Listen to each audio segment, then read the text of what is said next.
It looks just like a scene out of the Dukes of Hazzard TV show. Here comes somebody. No, it's not Bo and Luke, but Mike Cranford driving his version of the General Lee. It's a lot of fun driving that around, though.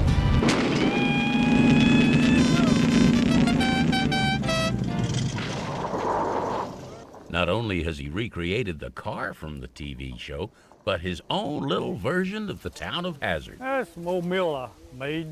The Hazzard Mill even has its own working water wheel. I just like them old mills. I went to Mabry Mill and some more. I decided to build my own little mill. He also built his own version of the Hog General Store that would fit right in with the TV show. Inside, all kinds of things, including memorabilia from the original Dukes of Hazzard. That's some of the old stuff they come out with when they first come out. This is a sacred place. Oh. He's got every collectible you can imagine, even old Happy Meal boxes. I think most of these got crushed and thrown away. Sure. He has action figures and autographs. That's Roscoe. He's signing the picture here. He says he was a fan of the show from the very beginning. Oh, yeah. That's about the only thing on TV I watched back in 79. Yeah.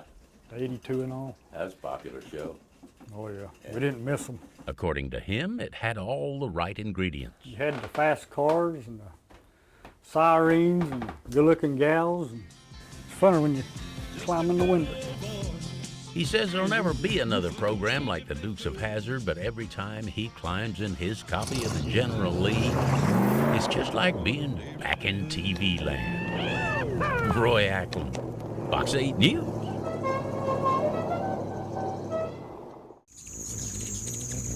During the summer months at the Fisher's house, things are buzzing, the air is humming, and the feathers are flying. Every year I look for their return. Usually they show back up about last of March, 1st of April. They'll start straggling in. The hummers come in here every year, build their nests and raise their young, and usually by this late in the summer, they have a population explosion going on.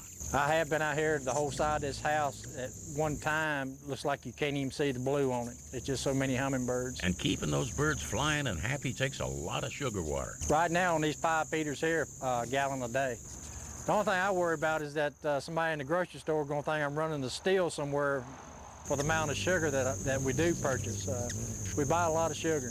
Though he and his wife Jenny devote time and resources to these little birds, the birds reward them in more ways than one. And you would have thought I just found $1 million. I came running back into my house and just, ecstatic. Tell my wife, I found a hummingbird's nest. He's also learned a lot about their behavior and what the little critters like and dislike. Just kind of imitate a shower coming through or a rain. And it just seems to just draw on that much more. And I think what it is, I chase a lot of the bees off the feeders. It's a real joy. We get a lot of enjoyment sitting out here watching these birds. And these things, they just become almost like pets. With fall's chilly winds, the hummers will eventually be leaving, but the fishers will be anxiously awaiting their return in the spring. Roy Ackland, Fox 8 News. In the center community of Davie County, just outside of Mocksville, long before the brick-and-mortar First United Methodist Church was built, services were held in this big, old, open-air arbor. And people came from miles around in their covered wagons, and they camped out all around here. And they had revivals that went on for at least a week. And I've been told they'd bring their cows, to have their milk and all that kind of thing. Our first visit to the structure was back in 1992, where we found Lawrence Carter and a group of volunteers busy making repairs. If we don't act to preserve our national historical places, the problem's going to disappear. And once it's gone, it's gone. And thanks to that TLC, ever since it was built in 1876, the Arbor has withstood the ravages of time and tempest. Until 2004, when a tremendous windstorm finally took its toll. I was really sick because it has meant so much to me down through the years. Did some of my courting in here at revival meetings and homecomings and things like that. The entire roof, timbers, and tin had to be replaced. As much of the original building as possible was kept, but modifications were made there too. Originally, if you look and see that post is just sitting on a rock. Oh, yeah. The ancient timbers now are secured with steel and concrete, assuring that this old arbor will be hosting festivals and weddings and revivals for many generations to come. Roy Ackland, Fox 8 News.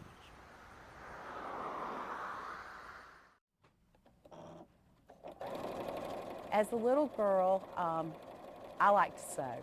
I started seriously sewing when I was about 10. And for someone who loves to sew, Melanie Reynolds has the perfect job. I am the costume shop manager for the North Carolina Shakespeare Festival. As a manager, she's not only in charge of making and maintaining costumes, but keeping track of a tremendous inventory as well. We have different sections. We have tuxedo shirts in an area.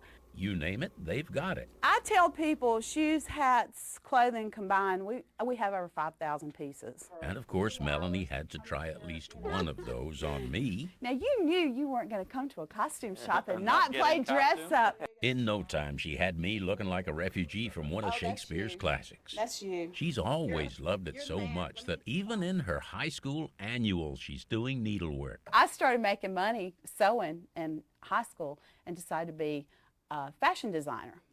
Then I love North Carolina so much, I found out there are no opportunities for fashion designers in North Carolina. So I went to school and studied commercial art. But eventually she returned to sewing, and today couldn't imagine doing anything else. I love it. I love it. And her love for costuming has its rewards. My applause is when the actors come on stage and I hear people go, ah. That is my applause. Applause and maybe even a curtain call. Because Melanie probably made that too. Roy Ackland, Fox 8 News. Inside the buildings of Montgomery Community College, you'd expect to find facilities designed to shape students. You just follow what I'm doing. Well, inside this building, you'll find it's the students who are learning to do the shaping. There we go. It's coming. Okay, you keep working with it. Lead instructor Mike Ferree and you're going to try to keep it round as you're going back. And Beth Macintyre teach courses in the Professional Crafts Clay program. I love the excitement that they get when they've been struggling and struggling and struggling to get the clay to do what they want to, and it does for the first time. And it's like you can see the light bulb over their head, you know. It comes on and they're like, oh, it makes sense now, you know.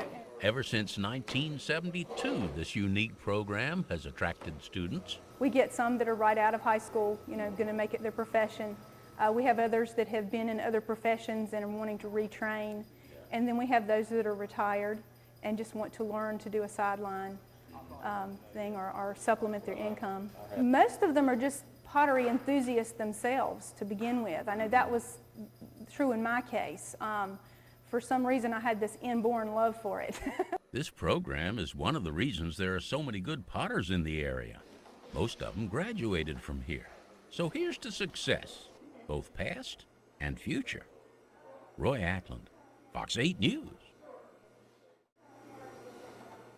In most schools, class projects are not unusual, but this one is. They're making replicas of the urns the Dead Sea Scrolls were found in for an upcoming Discovery Place exhibit. The replicas are large. They're large scale. The original pots were not that size. And they're kind of attention getters. We're making some of the pots that are the size that the scroll jars would have been. The giant pots are made in sections, which are stacked one on top of the other. Okay, he is applying a slip that will bond the pieces together. It's like the glue that holds everything together. The new ring is deftly inverted while still attached to the bat. Put carefully in place and the bat is removed with a cutting wire. The seam is mended and the pot is dried with a torch or a hairdryer to stiffen it up so that it'll support the next layer. It's been a challenge. It's been, I think the students have learned a lot from it. The success or failure of all that effort will be determined in the firing. A perfect pot rings true. When they were pulling the door out, I was standing here and doing this just to see if they would crack, you know, because we sure don't want them to have to make them all over again.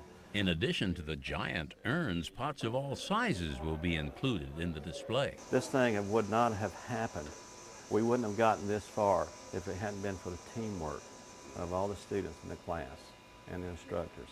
It's taken all of us to make it happen. It's been the project of a lifetime for the class. And after all, can you think of a better way to earn a degree? Roy Ackland, Fox 8 News. On North Carolina's Outer Banks, folks like the residents of Hatteras have always made their living from the sea. So they decided to get together and celebrate that heritage with an event they called Day at the Dock. 3, 2, 1, jump in. One of the day's contests was the survival suit race. It takes real skill to put one of those on, but once you do, you jump in the water and race to the buoy.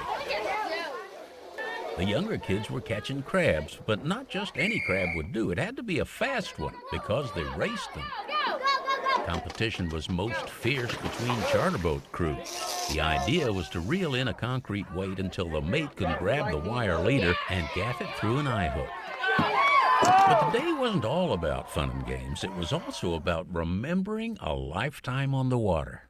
So I've had some exciting days of catching fish, but I tell you, I've had a lot of days didn't catch none too. Local watermen sat around swapping yarns about their experiences. It brings back a lot of old memories that you even forgot about, you know. For many, it was an emotional experience, talking about days and memories gone by, and the unavoidable fact that there are not as many of them as there used to be. So it's a dying breed here, and these people love their work. If you had to take them off their boats, it'd be like taking a cowboy off his horse. This celebration, A Day at the Docks, is indeed representative of a Hatteras waterman's way of life. I am hopeful that it will mean a great deal to a lot of people. Certainly to the people who grew up here, it will strike a resonant chord, and for those who have moved here and who have nothing to do with the fishing industry, I hope it gives them some light into what the fishing community is about. Roy Ackland, Fox 8 News. In what used to be a garage in a Greensboro neighborhood, we hear unusual music coming from an unusual band. Meet Sam Frybush and Gray Johnston, a couple of kids young in their years but mature in their music. Me and Sam have both been playing practically all our life. The boys are next-door neighbors and have literally grown up together, and both of them have demonstrated a talent for music since they were tiny. Ever since I was little, I had a natural talent for beating and for rhythm. I'll show you this first part. Well-known steel player Tracey Thorton also lived in the neighborhood, and so Sam asked his dad if he could take lessons. I knew from the first day that Sam had that natural talent and that natural knack for it. And after that lesson, Tracey came out to me and said, "Doc, you need to get this kid a drum." 1, 2, 3, 4. So Sam plays the steel and Gray plays the trap set, and together they make island music as if they were natives. It's been great. Me and Gray love it, and I mean, if it wasn't fun and we didn't like it, we wouldn't do it. I just have a great time playing with Sam. Sometimes their practice sessions will attract other neighborhood kids who might have more than music on their minds. They come over and watch us practice sometimes, but sometimes they tell us to come out because they want us to play football and stuff. For most kids, playing is playing, be it football or music, but for these two, they take it seriously. They play to a different drummer. Roy Ackland, Fox 8 News. It's apple time in North Carolina, and while most folks might head for the mountains to stock up, there is an alternative in Randolph County that used to be a tobacco farm. We have about 1,000 apple trees, 10 varieties, and we're planting about another 150, 200 trees a year here. And the ultimate goal is to fill this farm up with fruit. Bird and Diane Isom bought the farm back in the 80s, but didn't move there until after Bird retired from his job as a construction foreman. I tell people that we were born in Alabama and Georgia, but we selected North Carolina to retire in. This time of year, Bird spends quite a bit of time on his tractor, giving folks rides and showing them the farm. Off to your left there are apple trees. They're the wine saps and pink ladies that run up from there to the road. A popular stop on the tour is the Apple Barn with jams and jellies, canned cider, and cool, fresh cider. There's no additives to this cider.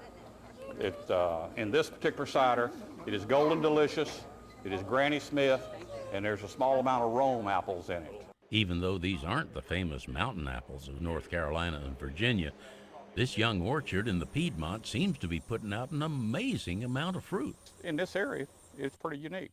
For the Isoms, retirement might seem like a lot of hard work, and it is. But this is different because now they're home. We've lived on the golf courses and all the good stuff, and done the golf and the tours and the travel. But at the end of the day, the lifestyle right here is better than any lifestyle that I can imagine. Roy Ackland, Fox 8 News. Quite a few people have come up with replicas of the Mayberry squad car. And somebody said, well, all of the Mayberry cars were Fords. I said, well, yeah, but they never did show the one from Mount Pilot, so it could be anything we want it to be. Ronald Osborn, a collector of Mopar products, decided to make his version of the Mount Pilot squad car and make it a Plymouth. It's a 1958 Plymouth Savoy. It started out as a plain Jane four-door, and Ronald let his imagination do the rest. Try to put it as it would have been in '58. Complete with police radio, bubblegum machine on the roof, and sirens. It's not a show car. I just made it so it's fun to drive. It's not like a lot of the other cars. This one I can drive in the rain and go out and have fun with. And when he's driving down the road, he gets double takes from the real lawman. They really give me a look whenever they see me coming. Sometimes they almost wreck. Watch it. I had one the other day, ran off the road for a long ways. I was watching him as a Guilford County Sheriff's deputy looking at the car. He's trying to figure out what it was. So while Mayberry may have its Ford squad car driven by Andy, Mount Pilot's got a Plymouth driven by Ronald. Roy Ackland, Fox 8 News. Kids Drive-In in Liberty is a busy place during any meal of the day. Inside, you'll find Buster Kid. I got nicknamed that when I was young. Those old bar stools have been there ever since the place opened up under the name of Muzzy's back in 1949. Eventually, Buster decided it was his turn to be the boss. Took over in 1967, May. Several times a day, trains rumble by across the street, and with the same regularity, customers come through the door. Mostly repeat business. Yeah. And some folks come in here so often the wait staff know what they want before they ask for it. We know a lot about what everybody wants. A lot of these people don't change. They're just in a routine. They don't change. Back in the kitchen, Faith Clapp's been doing home-style country cooking for decades. Well, she's been working for me part-time and full-time probably 30 years. In a day and age when change happens fast and often, Kids Drive-In remains the same, and the folks of Liberty love it that way. Roy Ackland, Fox 8 News.